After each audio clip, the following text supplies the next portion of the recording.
Bismillahirrahmanirrahim. Uhayyikum tahiyatan mubarakatan wa salaman atiran min indillah. Tahiyatul Islam, tahiyat ahlil jannah. Assalamualaikum warahmatullahi wabarakatuh.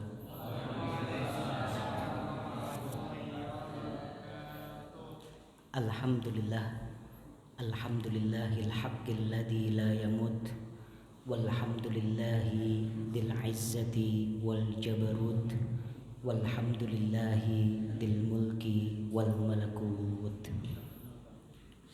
Wassalatu wassalamu ala nabiyyina al-karim wa ala alihi wa ashabihi wat tabi'in ajma'in ila yaumiddin. Wa qad qala Allah ta'ala fi kitabihil karim ba'da an a'udzu billahi minasy syaithanir rajim. Kitabun anzalnahu ilaika mubarakun liyadabbaru ayatihi waliyatadakkara ulul albab. Wa qala aidan wa laqad yassarnal qur'ana lidzikri fahal min muddakir. Fa inna asdaqal hadithi kitabullah wa khairal hadi hadi Muhammadin sallallahu alaihi wasallam wa syarral umuri muhdatsatuha fa inna kulla muhdatsatin bid'ah wa kulla bid'atin dhalalah wa kulla dhalalatin finnar. Ma'asyiral muslimin wa zumratal mu'minin arsyadakumullah. Alhamdulillah, kita bersyukur kepada Allah Subhanahu wa taala. Kita berdalam kesadaran kita akan betapa besar kenikmatan dari Allah Subhanahu wa taala yang telah kita nikmati, yang telah kita rasakan, yang telah kita terima. Wa in ta'uddu nikmatallahi la tuhsuha. Jika kita hitung-hitung kenikmatan Allah Subhanahu wa taala, maka kita tidak akan mungkin bisa menghitungnya. Ta'dadun ni'am, menghitung-hitung, mengingat-ingat. Bahkan ada seorang salaf, Sa'id bin Jubair, membaca ayat ini, wa in ta'uddu nikmatallahi la tuhsuha. Ia qiyamul lail, tahajud, hanya dengan membaca ayat ini dengan berlinangan air mata, dia mengulang-ulang ayat ini di setiap rakaatnya sambil membayangkan kenikmatan dari Allah Subhanahu wa taala yang telah dia rasakan.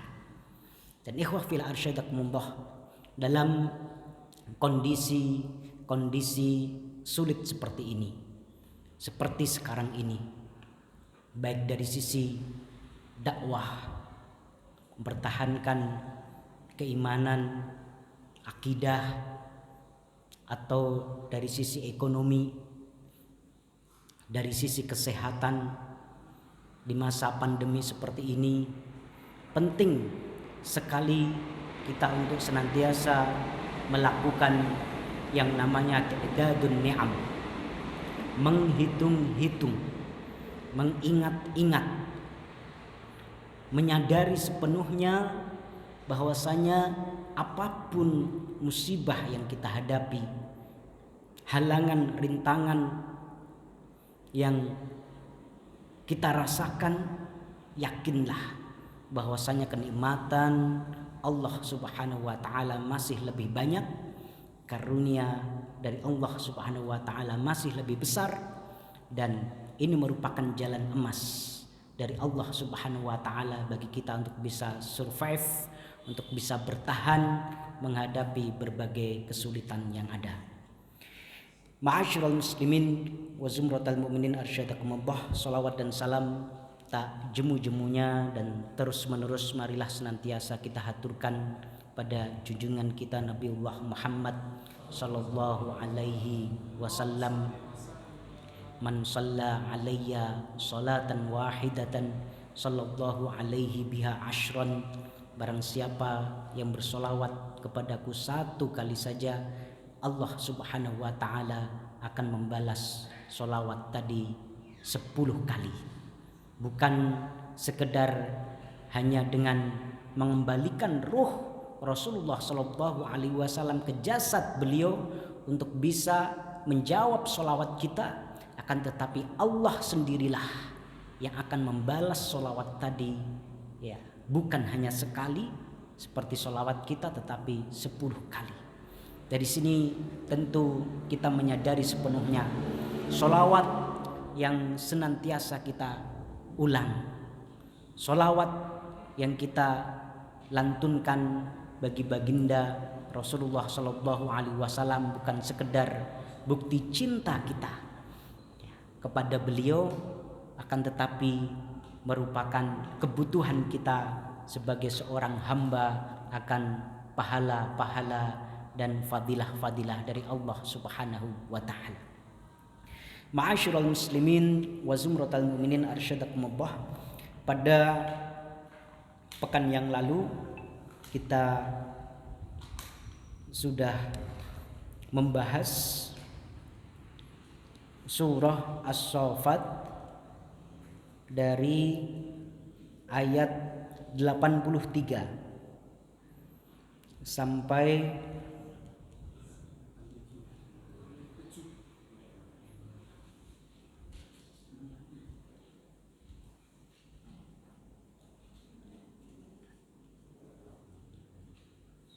sampai 93 ya. Sampai 93, dan mudah-mudahan pada kesempatan malam hari ini kita bisa menyelesaikan dari ayat 94 sampai setidaknya ayat 99 ya. Kemarin 96 ya. Baik. Enggak apa-apa kita ulang dari 94 agar nyambung. Tafadhol Mas Akmal, barakallahu fikum.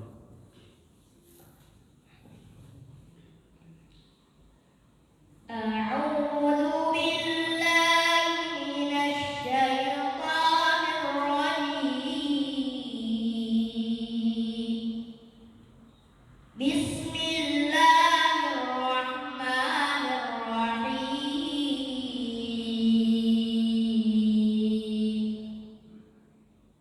Fa'aqbalu ilaihi yazifun. Qala ata'buduna ma tanhitun. Wallahu khalaqakum wa ma ta'malun. Qalu banu lahu bunyanan fa'alquhu fil jahim. Fa'aradu bihi kaidan faja'alnahumul asfalin. Wa qala inni dhahibun ila rabbi sayahdin.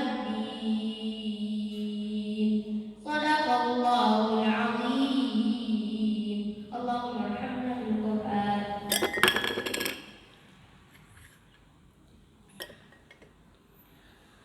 Allahumma arhamna bil Qur'an waj'alhu lana imama wa nuran wa hudan wa rahmah.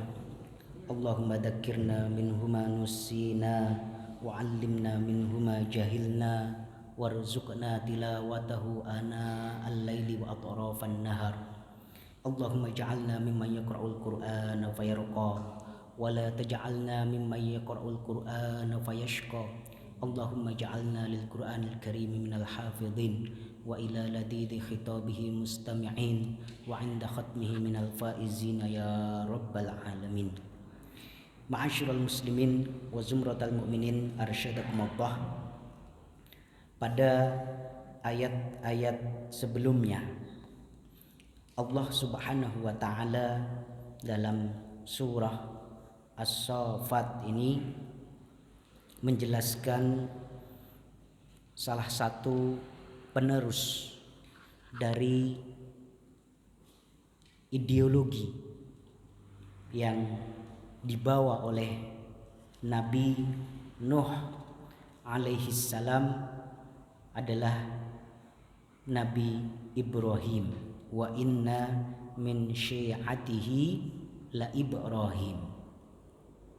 Kemudian Allah menjelaskan bagaimana Nabi Ibrahim berdakwah kepada orang tuanya, kepada kaumnya dengan penuh kelembutan, dengan menerapkan berbagai asalib, metode-metode dalam berdakwah, al-asalib ad-da'awiyah wal asalib at-tarbawiyah, metode-metode dakwah, metode pendidikan yang ini merupakan upaya maksimal, ikhtiar optimal yang telah dilakukan oleh Nabi Ibrahim untuk menyadarkan orang tuanya dan juga menyadarkan kaumnya. Hingga kemudian telah kita jelaskan ketika kaum Nabi Ibrahim hendak pergi ke perayaan mereka, ke Aid mereka, sebagaimana dijelaskan oleh As-Sa'di, Nabi Ibrahim mempunyai sebuah rencana bagaimana Nabi Ibrahim akan menghancurkan asnam, berhala yang disembah oleh kaumnya tersebut. Faragha alaihim darbam bil yamin. Lalu ia datang kepada mereka, yaitu berhala-berhala tersebut, darban, dengan pukulan yang kuat, bil yamin, dengan tangan kanan. Al yamin di sini ada yang mengartikan al yamin adalah kanan, kebalikan dari yasar, ya. Jadi al yamin di sini adalah tangan kanan, ya, kebalikan dari tangan kiri. Kemudian juga ada yang berpendapat al yamin di sini menunjukkan darbam bil quwwah, ya, darbam bil quwwah, yaitu pukulan dengan pukulan yang sangat kuat, ya. Karena dalam bahasa Arab al yamin itu menunjukkan kekuatan dibandingkan al yasar, ya. Kebanyakan orang tangan kanannya lebih kuat daripada tangan kirinya, ya. Meskipun ada juga yang kebalikan, tangan kanannya lebih terlatih daripada tangan kirinya, ya. Tapi tetap yang mayoritas paling banyak adalah yang bagaimana al yamin itu menunjukkan kekuatan. Kemudian juga ada yang berpendapat al yamin di sini adalah terkait dengan sumpah Nabi Ibrahim yang disebutkan dalam surah Al-Anbiya ketika Nabi Ibrahim bersumpah, "Tallah la akidanna asnamakum." Ya. Bagaimana Nabi Ibrahim bersumpah akan menghancurkan berhala-berhala kalian. Maka singkat cerita, ketika apa yang direncanakan oleh Nabi Ibrahim ini terlaksana, ketika dia kemudian mengatakan kepada orang-orang tersebut ketika berjalan menuju ayat atau aid mereka, faqala inni sakim, sungguh aku adalah orang yang sedang sakit. Kemarin sudah kita jelaskan tentang tauriah, ya, tentang tauriah. Sakim di sini sebagian ulama ada yang mengartikan memang maksudnya sakit, dan di sini Nabi Ibrahim berbohong, ya. Ada juga yang berpendapat ini bukan bohong tetapi tauriah, karena sakim di sini Nabi Ibrahim bermaksud bukan sakit tetapi dhaif, lemah, ya. dan beliau sebagai seorang hamba Allah Subhanahu wa taala tentu dhaif di hadapan Allah Subhanahu wa taala. Ya, sebagaimana juga yang beliau lakukan ketika bersama siapa? Istrinya Sarah. Kemarin ada yang bertanya Pak ya. Sebagaimana diriwayatkan dalam sebuah hadis bahwasanya Nabi Ibrahim pernah berbohong pada 3 tempat ketika mengatakan inni sakim, ya. Kemudian yang kedua ketika bal fa'ala hadza kabiruhum, setelah menghancurkan berhala-berhala atau patung-patung yang kecil, kemudian mengkalungkan kapaknya kepada berhala yang besar dan mengatakan yang melakukan ini adalah berhala yang besar ini. Kemudian yang ketiga adalah ketika Nabi Ibrahim ketika itu mengatakan bahwasanya Sarah adalah saudarinya, ya. Ketika Sarah dikatakan di hadapan seorang raja ketika itu, di mana Nabi Ibrahim melakukan perjalanan dan kemudian dilaporkan kepada raja tersebut bahwasanya ini ada seorang perempuan yang sangat cantik, ya, perempuan yang sangat cantik, yaitu siapa? Sarah, ya. Lalu Nabi Ibrahim berpikir kalau dia mengatakan bahwasanya perempuan ini adalah Sarah, ini adalah istrinya, maka pasti mereka akan dipisahkan, Nabi Ibrahim akan dibunuh. Karena Nabi Ibrahim mengetahui bahwasanya tujuan raja tersebut bertanya kepada Nabi Ibrahim adalah untuk mengambil Sarah, ya, untuk memiliki Sarah. Maka kemudian Nabi Ibrahim mengatakan Sarah itu sebagai ukhti, sebagai saudariku, ya. Kalau memang yang dikehendaki perempuan ini adalah adiknya, ya tentu kakaknya nggak akan diapa-apain gitu. Tapi kalau tahu itu ternyata suaminya, pasti ya dihabisi. Maka kemudian mengatakan ukhti. Tapi itu bentuk tauriah ternyata. Bagi yang berpendapat Nabi Ibrahim nggak pernah berbohong, tapi ini tauriah. Ya, yang dimaksud ukhti di sini adalah ukhti fil iman. Ya, saudari perempuan dalam keimanan. Jadi bukan al-ukht asy-syaqiqah, bukan saudari kandung, ya, tetapi saudari seiman. Dan memang benar Sarah beriman kepada Allah Subhanahu wa taala sebagai muslimah dan Nabi Ibrahim muslim. Maka itu bukan sebuah bentuk kebohongan, tapi sebuah bentuk tauriah. Nah, ini juga ketika Nabi Ibrahim mengatakan ini sakim, ya. Kemudian terjadilah apa yang terjadi, fa aqbalu ilaihi yazifun. Fa aqbalu, lalu mereka menghadap, ilaihi, kepadanya, yaitu kepada Ibrahim, yazifun, dengan bergegas, ya. Artinya setelah terjadi apa yang dilakukan oleh Nabi Ibrahim, setelah mereka selesai, ya, dari perayaan mereka segera menemui Nabi Ibrahim. Yazifun di sini para mufasir mengartikan yusri'un, ya, bergegas, bersegera menuju ke Nabi Ibrahim.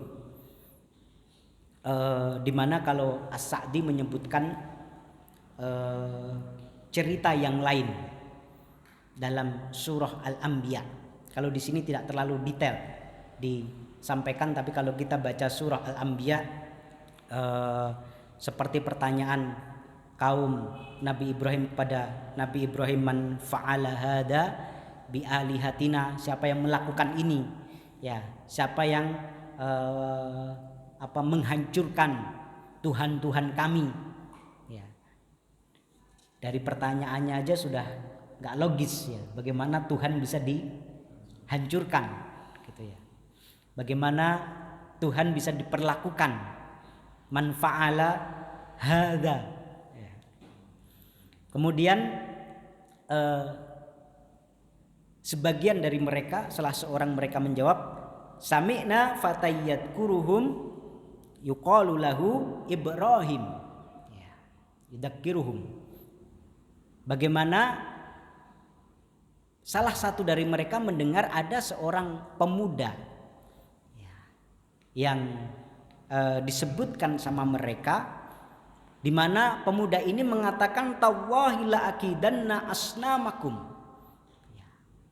Demi Allah aku akan menghancurkan atau berbuat makar atas atas berhala-berhala kalian. Ya. Hingga kemudian mereka segera ke tempat sesembahan mereka, tempat peribadahan mereka, dan menemui Nabi Ibrahim. Ya. Dan protes kepada Nabi Ibrahim, ya, menginterogasi Nabi Ibrahim, hingga kemudian Nabi Ibrahim menjawab, qala ata'buduna ma tanhitun. Qala ata'buduna ma tanhitun. Qala, Nabi Ibrahim berkata, ata'budun, apakah ta'budun kalian menyembah, ma apa? Ya, di sini adalah masdariyah, tanhitun, yang kalian pahat. Ya. Jadi ketika Nabi Ibrahim dikeroyok, ya, kemudian Nabi Ibrahim interogasi atas apa yang dia lakukan, menghancurkan berhala-berhala mereka, Nabi Ibrahim menjawab dengan pertanyaan yang retoris, ya. Dan pertanyaan ini sebenarnya adalah pertanyaan untuk taubih, ya, untuk mencemooh atau mencela apa yang mereka lakukan. Ya. Kemudian secara tarbawi ini yang disebut dengan uslub al-muhakamah al-aqliyah. Bagaimana objek dakwah kita atau objek tarbiyah kita itu kita ajak untuk berpikir. Ya. Tidak kemudian Nabi Ibrahim langsung mengatakan kalian itu menyembah asnam, haram, ya. Kemudian syirik. Tidak menjawab dengan seperti itu, tapi diberikan pertanyaan, ata'buduna ma tanhitun? Apakah kalian menyembah sesuatu yang kalian pahat sendiri? Ya. Nah, ini kan menggunakan muhakamah akliyah.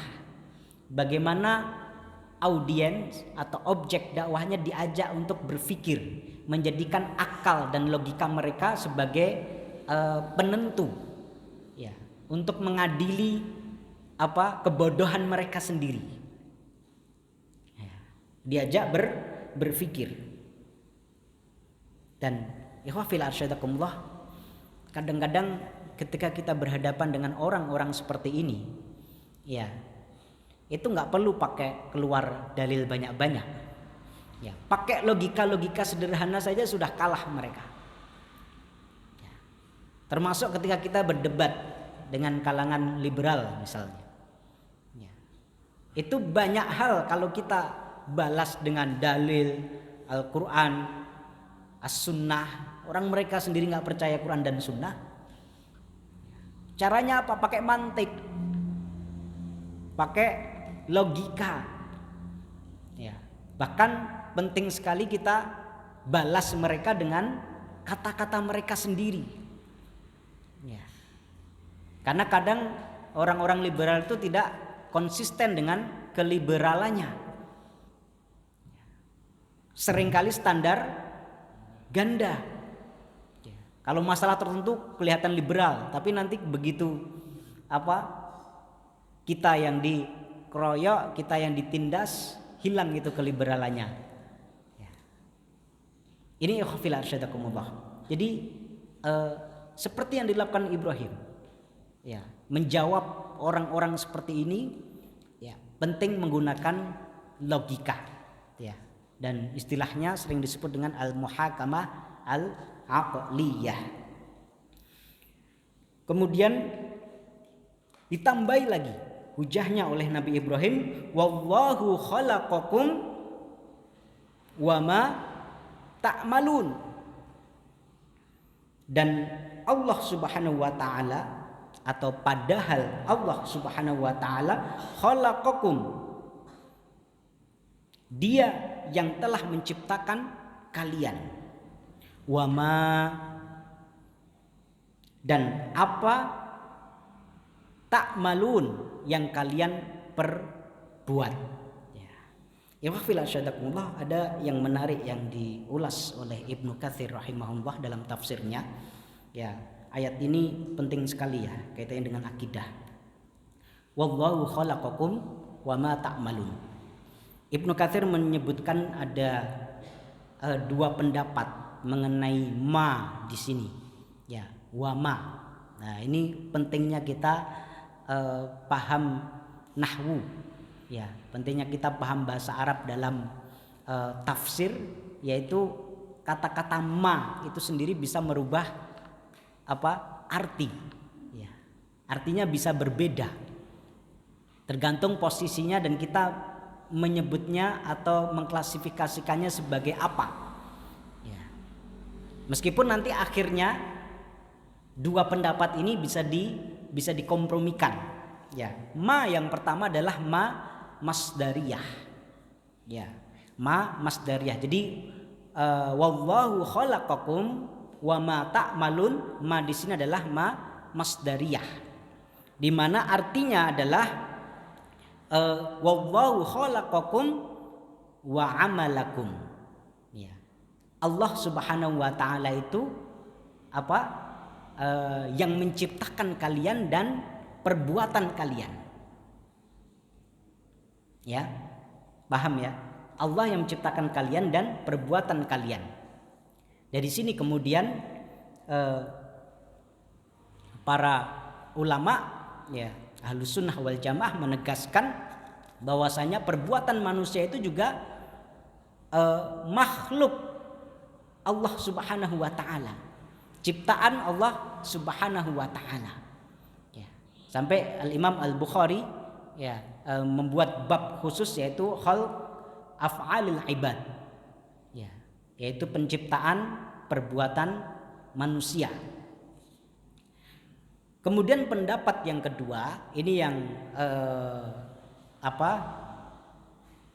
sebenarnya lebih pas dengan konteks cerita ini. Ma di sini adalah artinya adalah alladhi. Ya, yang. Ya. Jadi wallahu khalaqakum wa ma ta'malun itu artinya adalah wallahu khalaqakum walladzi ta'malunahu. Ya, artinya seperti itu. Wallahu khalaqakum walladzi ta'malunahu. Allah itu yang menciptakan kalian dan apa yang kalian perbuat itu, yaitu patung itu. Ya. Patung dari apa? Dari batu. Batu yang buat siapa? Allah Subhanahu wa taala. Yang mahat memang manusia, tetapi bahan-bahannya semua ya siapa yang ngasih? Allah Subhanahu wa taala. Tidak ada benda satupun di dunia ini, ya, yang bukan ciptaan Allah Subhanahu wa taala.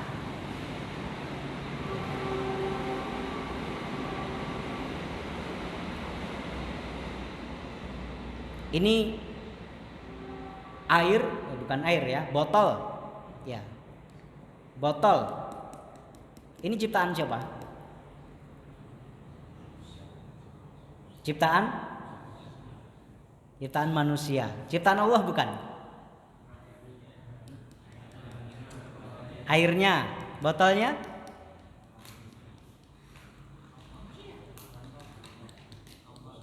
Botol terbuat dari apa? Plastik terbuat dari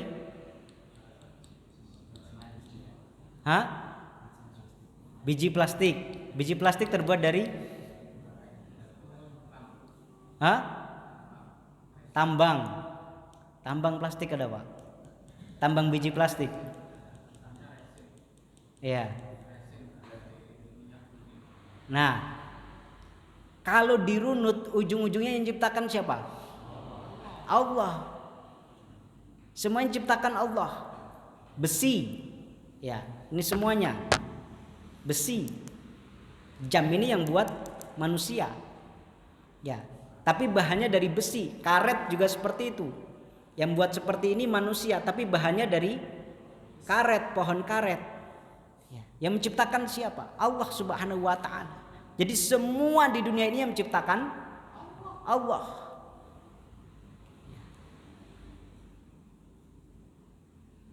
Bahkan ketika kemudian manusia dibilang dia bisa menciptakan, dia mempunyai kemampuan menciptakan itu juga atas kehendak Allah Subhanahu wa taala.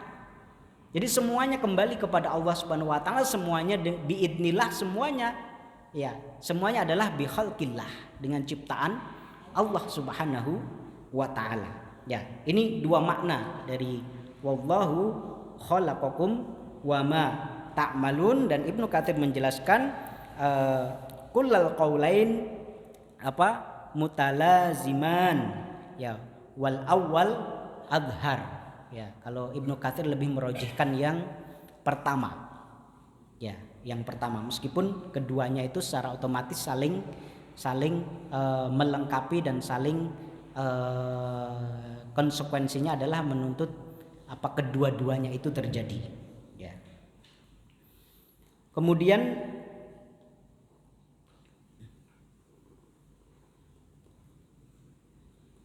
setelah Nabi Ibrahim ya berusaha untuk menjawab apa yang dilakukan atau yang dipertanyakan